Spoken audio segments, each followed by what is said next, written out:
dat is echt waar. Wij waren op zoek naar dingen die jouw beest kon thuis. Speciale dingen. We hebben Anne uit Bornem aan de lijn. Goedemorgen, Anne.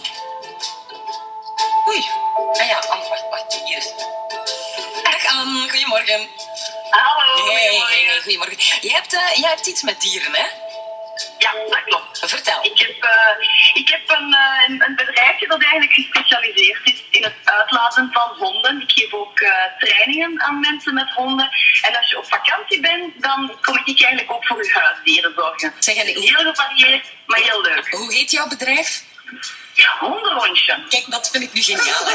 Hondenrondje. Vind ik echt supergoed gevonden, Anne. Gedaan, hè? Ah, maar echt een topwoordspeling vind ik dat. Maar goed, dus jij komt wel eens in aanraking met vreemde beesten. Wat kan jouw huisdier zelf dat zo van de pot gerukt is? De gekste dingen eigenlijk. Hè. Noem maar op. Buigen dat ze opstaan. Zo blij zijn dat ze zien dat ze alle drie gewoon buigen.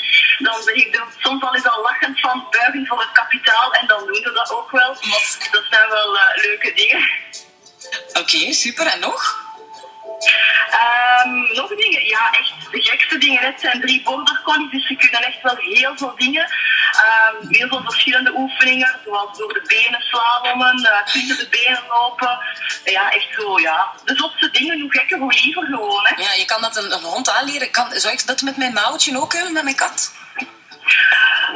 Ja, met de juiste manier van werken zal dat wel lukken, denk ik, ja. En heel veel Met konijnen kunnen ze dat trouwens ook, hoor. Maar echt waar? Ja. Maar Rijspoor luisterde wel, hoor.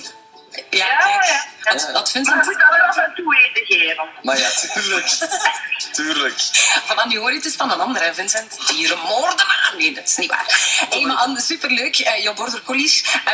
Als er iemand een hondje heeft, dan kunnen die dus bij Hondenrondje een beest altijd in goede zorgen laten. Daar komt het op neer. Ja, zeker zijn wel, zeker zijn wel. Maar zo toffe buigen. Ik vind het wel een goeie. Ik ga mijn kat eens leren dat hij moet buigen als ik 's ochtends opsta. Hé, Anne, merci. Merci voor het telefoontje, hè. Dat is graag gedaan. Tada, Zal ik het, groetjes.